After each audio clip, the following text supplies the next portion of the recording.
Nous sommes aujourd'hui le lundi 22 avril 2024.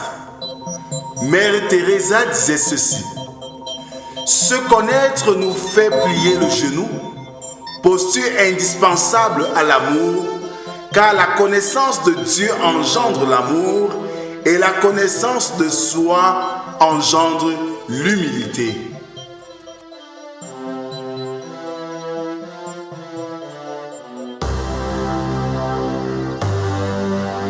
Bien-aimés dans le Seigneur, bonjour.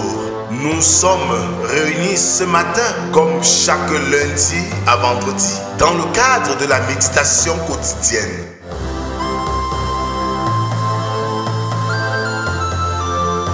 La méditation quotidienne est un moment de recueillement, de prière, de chant, de méditation de la parole de Dieu pour ainsi préparer notre journée.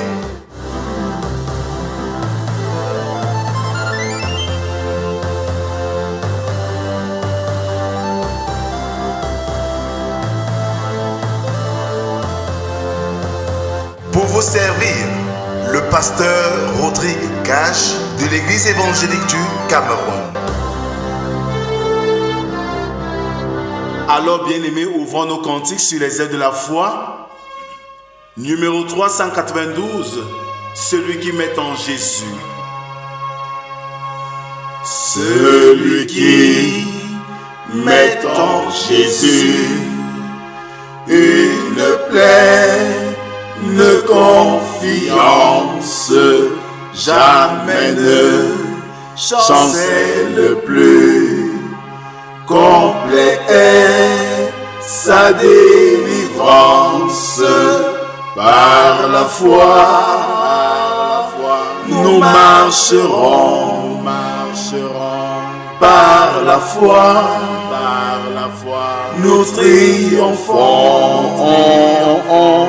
Par la foi, mon Rédempteur me rendra plus que vainqueur.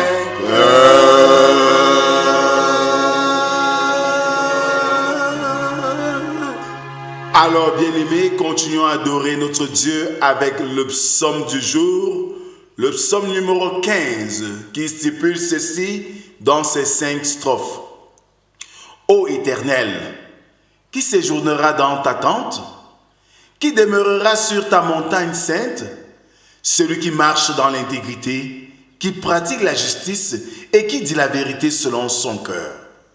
Il ne calomnie point avec sa langue, il ne fait point de mal à son semblable, et il ne jette point l'opprobre sur son prochain. Il regarde avec dédain celui qui est méprisable, mais il honore ceux qui craignent l'Éternel.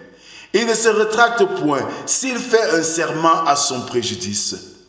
Il n'exige point d'intérêt de son argent et il n'accepte point de don contre l'innocent. Celui qui se conduit ainsi ne chancelle jamais. Amen. Je nous invite à la prière.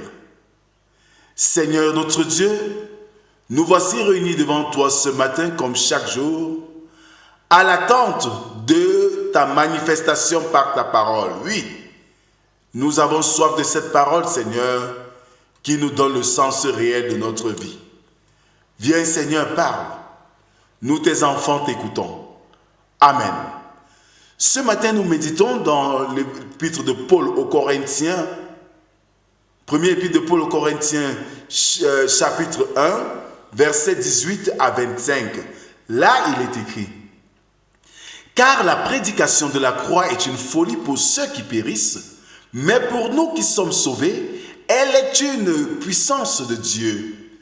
Aussi est-il écrit: je détruirai la sagesse des sages et j'anéantirai l'intelligence des intelligents. Où est le sage? Où est le scribe?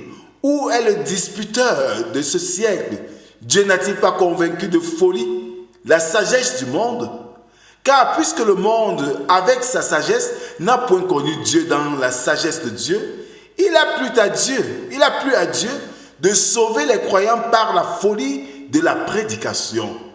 Les Juifs demandent des miracles et les Grecs cherchent la sagesse.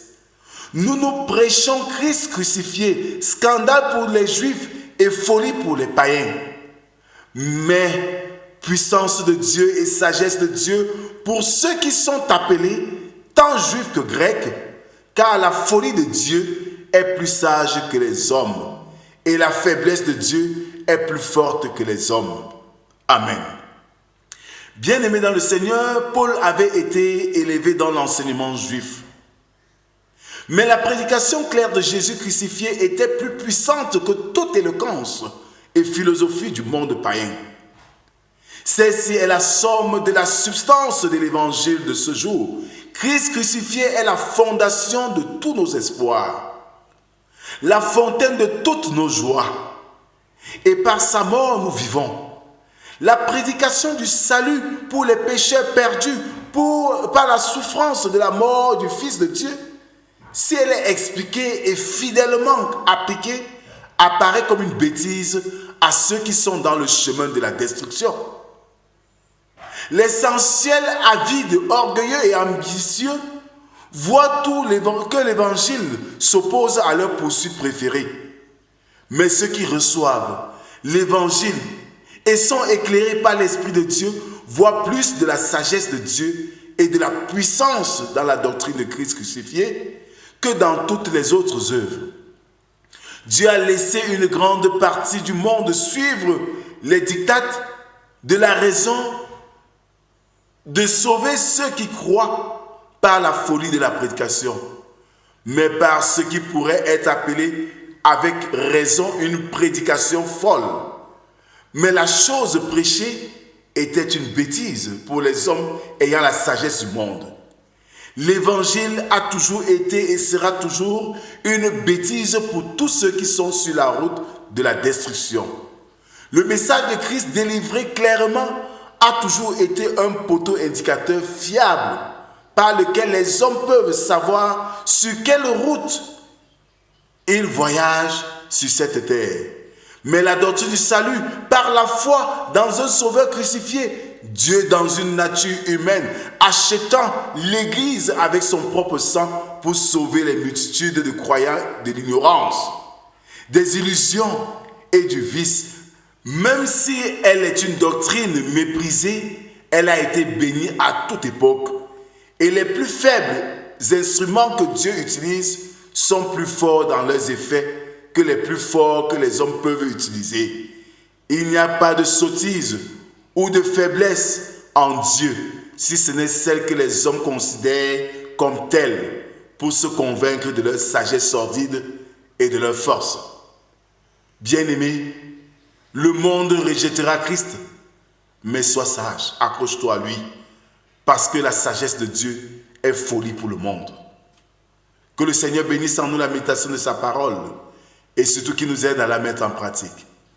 Amen. Je nous invite à la prière. Tendre Père et secourable, nous voici rassemblés devant toi ce matin pour écouter ta parole. Et tu nous invites, Seigneur, malgré toutes les oppressions, les railleries du monde, de rester accrochés à toi, parce qu'avec toi il y a la vie en abondance. Continue à veiller sur nous, Seigneur, dans le restant de nos vies, au cours de cette journée et dans toutes nos actions que nous aurons à poser. Que ton Esprit Saint nous conduise, nous guide, nous illumine et que nous glorifions ainsi ton Saint nom. Bénis, Seigneur, tous ceux-là qui se battent au quotidien pour chercher le pain. Donne, Seigneur, des opportunités nouvelles. Donne à ceux qui cherchent un conjoint de trouver, Seigneur. Ceux qui cherchent un emploi, ceux qui ont soif de toi, oui, qui retrouvent, Seigneur, la paix véritable en toi. C'est au nom de Jésus-Christ, ton Fils, que nous t'avons ainsi prié, lui qui nous a appris à te dire, notre Père qui es aux cieux, que ton nom soit sanctifié, que ton règne vienne, que ta volonté soit faite sur la terre comme au ciel. Donne-nous aujourd'hui notre pain de ce jour. Pardonne nos offenses, comme nous pardonnons aussi à ceux qui nous ont offensés. Ne nous soumets pas en tentation, mais délivre-nous du mal, car c'est à toi qu'appartiennent le règne, la puissance et la gloire pour les siècles des siècles. Amen. Bien-aimés dans le Seigneur, Christ nous aime Et la sagesse de Dieu est une folie pour le monde. C'est pour cela que les différentes philosophies chercheront à vous détourner de la voie du Seigneur. Mais sachez que Dieu reste Dieu et il saura prendre soin de vous si vous lui ouvrez la porte de votre cœur. Que la grâce, la paix et l'amour de Dieu soient et demeurent sur chacun d'entre nous, au nom du Père, du Fils et du Saint-Esprit, un seul Dieu éternellement béni. Amen. Bonne journée à tous et à demain si Dieu le veut. Shalom.